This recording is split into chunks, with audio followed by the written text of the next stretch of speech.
Hello friends, good morning. You are welcome back to my YouTube channel Science and Maths classes by Jay sir. Okay, and today I will discuss about different types of elasticity. Okay, and this is the important topic for semester 1 of Binawa University Hazaribagh for physics honors students. Okay, BSc semester 1 for physics honors students, Binawa University Hazaribagh. And today's topic is different types of elasticity. Okay, there are four types of elasticity. First, Young's modulus of elasticity. Second, bulk modulus of elasticity, which is represented by K. Young's modulus of elasticity is represented by Y.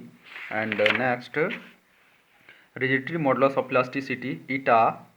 Okay, and D number, axial modulus of elasticity, Z. Okay, and before discussing these types of elasticity, we'll discuss some basic terms related to these definitions, these types of elasticity. Okay, तो इससे पहले क्या करते हैं, कुछ terms को हम लोग डिफाइन करते हैं. वो टर्म्स क्या क्या हैं, जैसे हैं elastic limit. Okay, elastic limit आखिर में होता क्या है? Elastic limit is the maximum deforming force. Elastic limit is the maximum deforming force up to which the material body regains its original configuration after the removal of deforming force. Okay, elastic limit क्या है? वो maximum elastic limit is the maximum deforming force. Elastic limit वह maximum deforming force है जहाँ तक जो है एक मटेरियल बॉडी अपने एक्चुअल शेप को रिगेन कर लेता है, प्राप्त कर लेता है. जब उसमें कोई भी मटेरियल बॉडी में अगर डिफॉर्मिंग फोर्स लगाया जाता है और उसको अगर हम छोड़ देते हैं तो वो डिफॉर्मिंग फोर्स उतना हो जहाँ तक कि वो बॉडी अपना एक्चुअल कॉन्फ़िगरेशन को रिगेन कर ले, तो वो जो लिमिट है वो डिफॉर्मिंग फोर्स है, मैक्सिमम डिफॉर्मिंग फोर्स, वो कहलाएगा इलास्टिक लिमिट. उसके बाद है Hooke's law. Within elastic limit stress is directly proportional to strain. Hooke's law के अकॉर्डिंग क्या होता है? According to Hooke's law, within elastic limit stress is directly proportional to strain. That is, stress directly proportional to strain, or stress equal to E into strain, where E is a constant known as coefficient of elasticity. That is, E equal to stress by strain.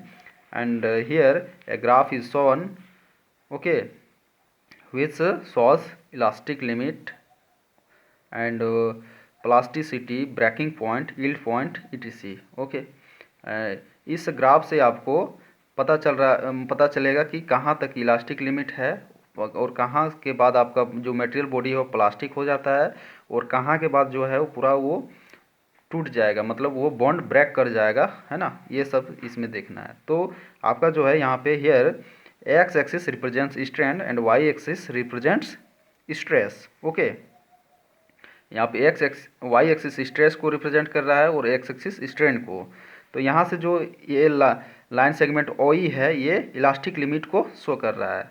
ओ ई यहाँ तक है elastic limit. Elastic limit का कहने का मतलब हुआ कि यहाँ तक अगर मटेरियल बॉडी है, अगर मैक्सिमम डिफॉर्मिंग फोर्स यहाँ तक का है, तो क्या होगा, यहाँ तक जो है, यहाँ तक अगर डिफॉर्मिंग फोर्स लगता है तो क्या होगा, बॉडी अपना एक्चुअल कॉन्फ़िगरेशन को गेन कर लेगा. अगर इससे ऊपर जाएगा तो यह हो जाएगा पार्सली प्लास्टिक हो जाएगा. पी तक पहुंचता है, ओ से ई हो गया elastic limit, with in elastic limit होगा बॉडी. उसके बाद यहाँ से ई से लेकर अगर पी तक हो गया तो ये पार्सली प्लास्टिक हो गया. और पी के बाद अगर इधर वाई तक आता है तो ये हो गया यील्ड पॉइंट. यील्ड पॉइंट के बाद अब जैसे इसको आप खींचेंगे तो ब्रेन बॉन्ड क्या होगा, ब्रेक हो जाएगा यहाँ बी पे. तो बी हो गया आपका ब्रेकिंग पॉइंट, ये यील्ड पॉइंट हो गया. यहाँ के बाद अब बी में आते हैं तो यहाँ से क्या होता है, ये टूट जाएगा, है ना. वो मटेरियल बॉडी क्या होगा, ब्रेक कर जाएगा. फोर्स, मैक्सिमम डिफॉर्मिंग फोर्स अगर लगाते हैं इतना तो क्या होगा, यहाँ बी पॉइंट आने पर ये बॉडी ब्रेक कर जाएगा. ओके, उसके बाद कुछ सब्सटेंस के बारे में जानते हैं कि कौन कौन से सब्सटेंस डक्टाइल हैं, कौन ब्रेटल है. ब्रिटल, डक्टाइल और ब्रिटल के बारे में समझेंगे.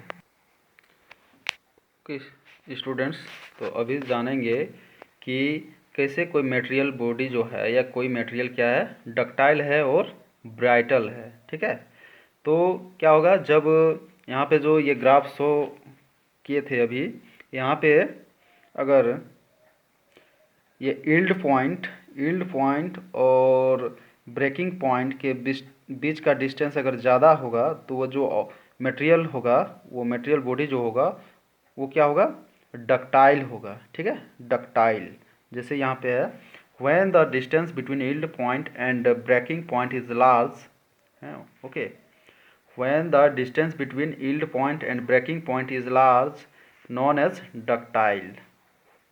When the distance between yield point and breaking point is large, known as ductile। Example में क्या हो जाएगा, material body. Okay, material body. फिर है ब्राइटल।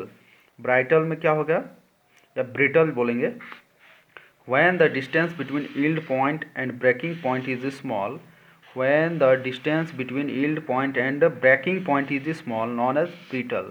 क्या होगा, जब मटेरियल बॉडी के यील्ड पॉइंट और ब्रेकिंग पॉइंट में क्या होगा, डिस्टेंस बहुत कम होगा, है ना। When the distance between yield point and breaking point is small, yield point और ब्रेकिंग पॉइंट के बीच का जो दूरी होगा वो बहुत ही कम होगा, तो वो जो मटेरियल होगा वो क्या कहलाएगा, ब्रिटल कहलाएगा। जैसे एग्जांपल में हो गया ग्लास। ओके, एग्जांपल में ग्लास हो गया। अब इसके बाद हम लोग चलते हैं मेन टॉपिक्स जो आज का हम लोग डील करने जा रहे थे, वो है आपका डिफरेंट टाइप्स ऑफ इलास्टिसिटी। तो डिफरेंट टाइप्स ऑफ इलास्टिसिटी में कितने तरह के इलास्टिसिटी हैं, तो there are 4 types of elasticity. And what are they are, first, Young's modulus of elasticity denoted by Y, capital Y। Okay, first type of elasticity is Young's modulus of elasticity, and according to Young's modulus of elasticity, Young's modulus of elasticity is the ratio between normal stress to longitudinal strain। Okay, Young's modulus of elasticity is the ratio between normal stress to longitudinal strain when the process is within elastic limit। Okay, Young's modulus of elasticity क्या है, तो Young's modulus of elasticity normal stress और longitudinal strain का अनुपात है। कब, when the process is within elastic limit, जब क्या है, प्रोसेस जो होगा विद इन इलास्टिक लिमिट में होगा, है ना। Young's modulus of elasticity is the ratio between normal stress to longitudinal strain when the process is within elastic limit. Okay, within elastic limit. यहाँ पे क्या है, देखिए y इक्वल टू क्या हो जाएगा, अब y equal to normal stress by longitudinal strain. इससे पहले मैंने नॉर्मल स्ट्रेस के बारे में बताया था, ये क्या है, Fn बाय ए, जहाँ F क्या है, फोर्स है ना, और ये क्या है, एरिया है। नॉर्मल फोर्स हो गया F और ये एरिया, तो ये नॉर्मल स्ट्रेस हो गया। उसके बाद ये हो गया लॉन्गिट्यूडिनल स्ट्रेन, तो क्या हो गया, change in length upon original length. Longitudinal strain क्या हो गया, change in length upon original length. Change in length small L हो गया और ये कैपिटल एल हो गया ओरिजिनल लेंथ, तो ये हो गया normal stress by longitudinal strain. ये क्या हो गया, बल, ये हो गया आपका Young's modulus of elasticity. Okay, Young's modulus of elasticity is the ratio between normal stress to longitudinal strain when the process is within elastic limit. तब फॉर्मूला क्या आ जाएगा, y equal to Fn by A into L by L. ये जो 4 term में था, ये l क्या होगा, ऊपर चला जाएगा और ये a नीचे आ जाएगा, तो Fn by A into L by L, capital L by small l। ये हो गया आपका किसका फॉर्मूला हो गया, ये हो गया आपका यंग्स मॉडुलस ऑफ इलास्टिसिटी का formula. Okay, Young's modulus of elasticity, Young's modulus of elasticity.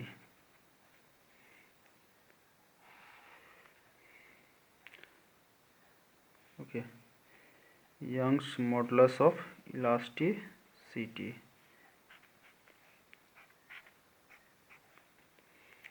Fn by a, यहाँ पे क्या है, ये Fn by A into L by l. Okay, ये आपका हो गया फोर्स। उसके बाद सेकंड नंबर में है बल्क मॉडुलस ऑफ इलास्टिसिटी। अब बल्क मॉडुलस ऑफ इलास्टिसिटी क्या है? बल्क मॉडुलस ऑफ इलास्टिसिटी के से रिप्रेजेंट करते हैं इसको। Bulk modulus of elasticity is elasticity, bulk modulus of elasticity is the ratio between normal stress to volume strain.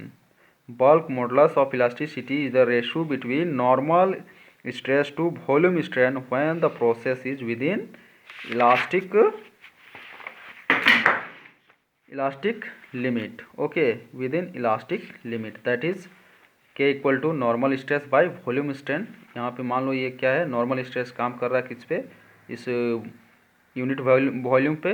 तो इसका जो वॉल्यूम है भी, ओरिजिनल वॉल्यूम भी है, और इसका चेंज इन वॉल्यूम कितना है, डेल भी। तब यहाँ से कितना हो जाएगा, normal stress by volume. Okay, तो ये यहाँ से आपका हो जाएगा, नॉर्मल स्ट्रेस के लिए डीपी यूज कर रहे हैं टर्म, और वॉल्यूम के लिए भी। तो यहाँ जो ये टर्म आ जाएगा वो किस तरह से आ जाएगा, तो यहाँ से ये आ जाएगा नॉर्मल स्ट्रेस, या आपका आ गया डीपी, नॉर्मल स्ट्रेस डीपी। उसके बाद यहाँ से